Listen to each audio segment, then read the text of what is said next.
Media watchdog Reporters Without Borders (RSF) has condemned Niger's suspension of 9 French media publications as the military government continues to crack down on journalists. Niger announced the suspension on Friday, citing repeated dissemination of content likely to seriously jeopardize public order, national unity, social cohesion, and the stability of the institutions of the Republic.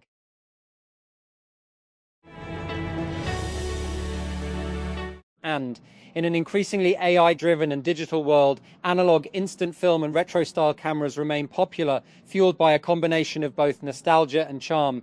Instant cameras in particular and stand out for their simplicity and an experience that has remained largely unchanged over time. Fujifilm's $175 Instax Wide 400 builds on the familiar instant photography experience and expands it with a wider format. And as someone who appreciates simple, easy-to-use instant cameras and often shoots with an Instax Square, I was interested in trying a model that offers larger prints and support for landscape photography.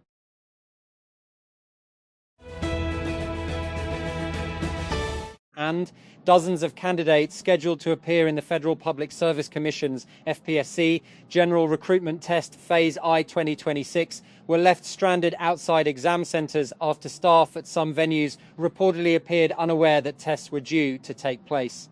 And one of the main scenes of confusion emerged outside Ali Abbas Shahid Model College in Islamabad's G62 sector, where candidates gathered after arriving for their scheduled exam, and only to be told there was no clear information about any test being held there that day.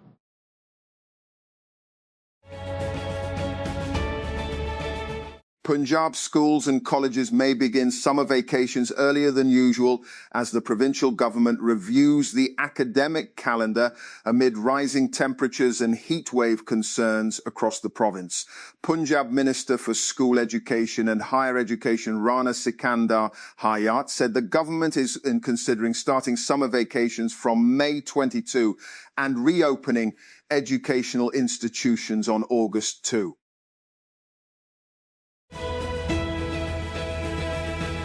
And a well-known bakery in Islamabad's Blue area was reportedly raided by the Federal Board of Revenue, FBR, with the outlet also said to have been temporarily closed to the public. The bakery in question is Tehzeeb, one of the capital's most recognizable food brands, and news of the reported raid quickly spread on social media, where customers also began sharing pictures of receipts and tax charges.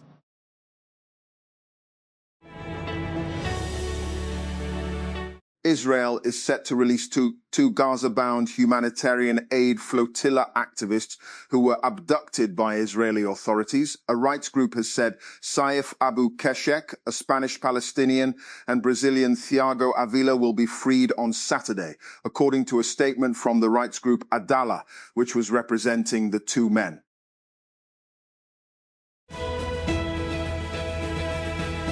And a person has died after jumping an airport fence in the U.S. state of Colorado and being struck by a Frontier Airlines plane, according to authorities. Denver International Airport said the unusual incident occurred late Friday after the unidentified individual gained access to the tarmac.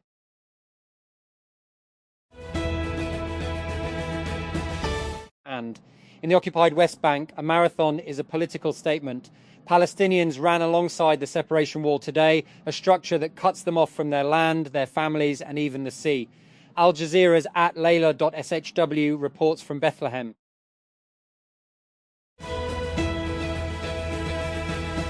NVIDIA continues to be a major investor in the AI ecosystem, committing more than $40 billion to equity investments in AI companies.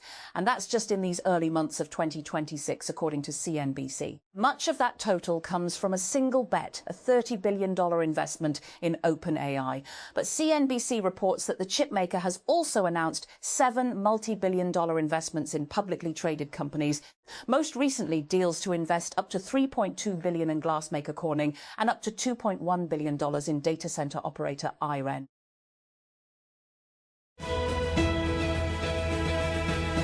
And Palo Alto startup Zyphra has introduced Xia18B, a new reasoning-focused mixture of experts' language model with just over 8 billion parameters and only 760 million active parameters. Despite its relatively small size, Zyphra said the model delivers competitive benchmark performance against GPT-5 High, DeepSeek v3.2, as well as Claude Sonnet 4.5.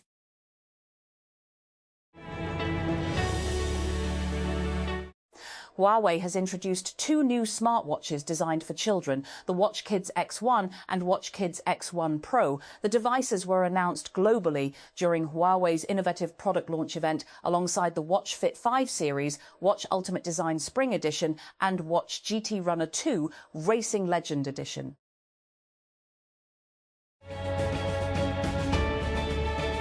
And Hyundai Nishat Motors is set to launch a special edition of the Hyundai Elantra 1.6 in Pakistan, with the company scheduled to officially announce pricing details on May 12, 2026. The automaker shared the announcement through a teaser posted on its official Facebook page.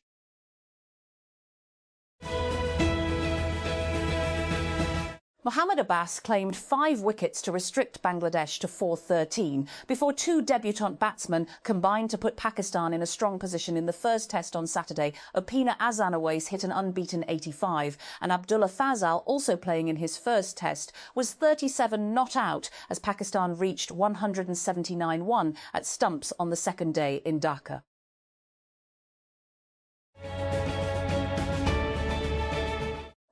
Hungary's new Prime Minister has officially been sworn in, almost a month after he swept away his predecessor, Viktor Orban, in parliamentary elections that brought an end to his 16 years in power.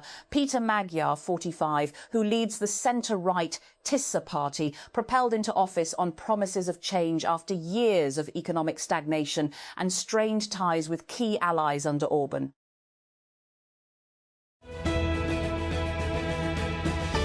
And Bahrain's Interior Ministry says it has arrested dozens of people in the country accused of belonging to a group linked to Iran's Islamic Revolutionary Guard Corps, IRGC.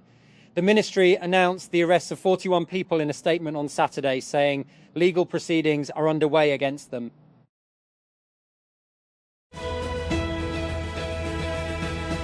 Major new development projects have been approved in Lahore, including a 5-star plus hotel built to international standards, as CBD Punjab pushes ahead with fresh commercial expansion in the city.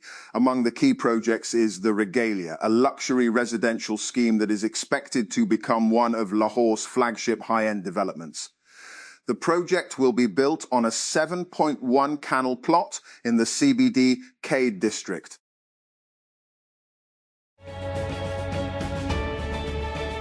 And a new scientific breakthrough has raised hope for completely curing type 1 diabetes after researchers successfully prevented and reversed the disease in mice.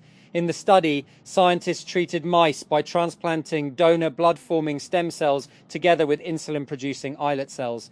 The approach created a mixed or chimeric immune system, meaning the immune system became partly donor and partly recipient.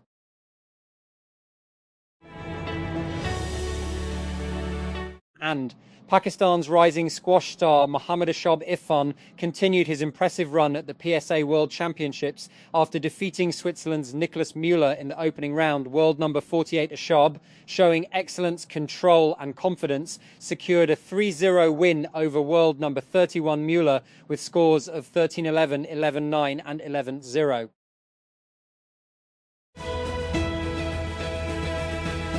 And Sense has introduced the GX Ultra, a new 27-inch gaming monitor with a dual-mode mini LED display that stands out for its unusual resolution and the ability to hit high brightness levels. The Hisense GX Ultra uses a glass-based mini LED panel with 2,304 local dimming zones.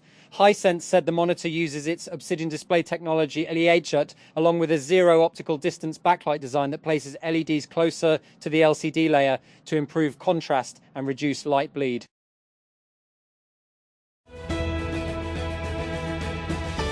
Workers at a Samsung chip factory have been on strike over issues related to unpaid overtime and bonus payments.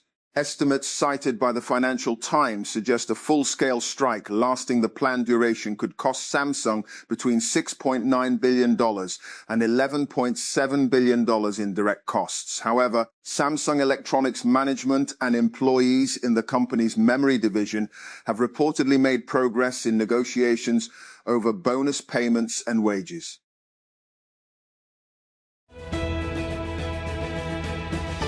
And Instagram has discontinued its most secure form of direct messaging on Friday, 7 years after its parent company Meta first introduced it on Facebook Messengers in 2019. End-to-end encryption, E2EE, is a method of relaying information which allows it to only be viewed by the sending and receiving devices.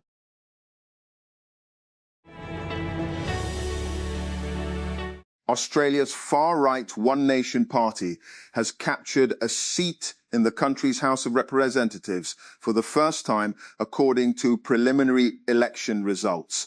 Dave DeFarley, a former agribusiness consultant, is on course for a decisive victory in the special election for Australia's southwestern division of Farrer, located in New South Wales State, the Australian Broadcasting Corporation reported on Saturday.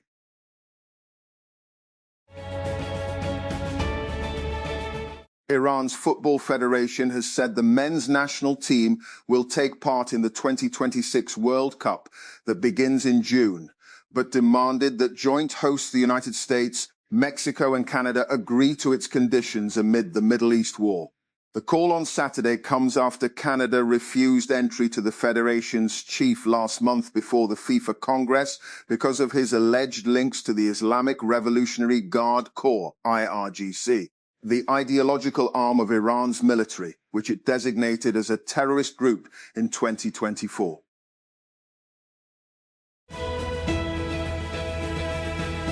And the Khyber Pakhtunkhwa KP Health Department has made it mandatory for patients to provide their computerized national identity card, CNIC number and mobile phone number when getting outpatient department, OPD, slips at all government hospitals and medical centres across the province. The decision is aimed at improving transparency in the healthcare system and maintaining accurate patient records for better medical follow-ups.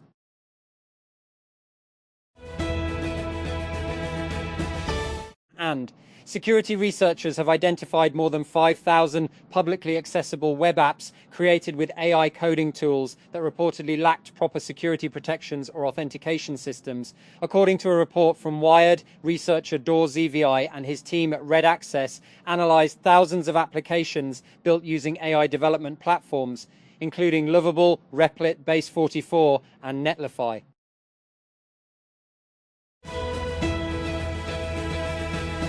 And Australia is expected to tour Pakistan with a relatively inexperienced squad for the upcoming three-match ODI series, with several senior players likely to miss the tour. According to reports, many of Australia's leading cricketers are currently involved in the Indian Premier League, IPL, while a few experienced players are being rested ahead of the upcoming Test season.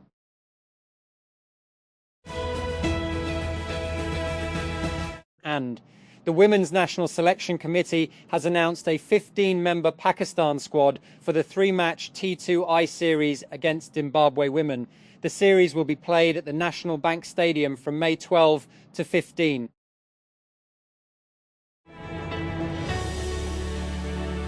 The Met Office has predicted that a fresh westerly wave is likely to approach northwestern parts of the country on 10th May and likely to persist in upper parts till 12th May night.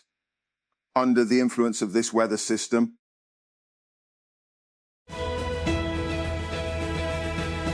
and Israel will release 2 foreign activists taken off a Gaza-bound flotilla from detention on Saturday before handing them to immigration authorities ahead of their deportation. The rights group representing them said Saif Abu Keshek, a Spanish national of Palestinian origin, and Brazilian Thiago Avila were among dozens of activists aboard a flotilla that was intercepted by the Israeli Navy in international waters off the coast of Greece on April 30.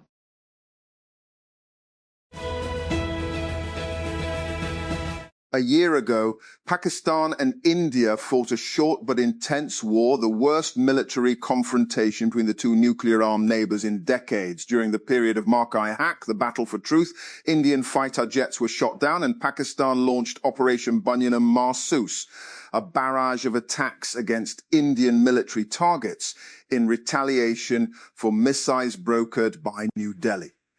The conflict ended with a US-brokered ceasefire.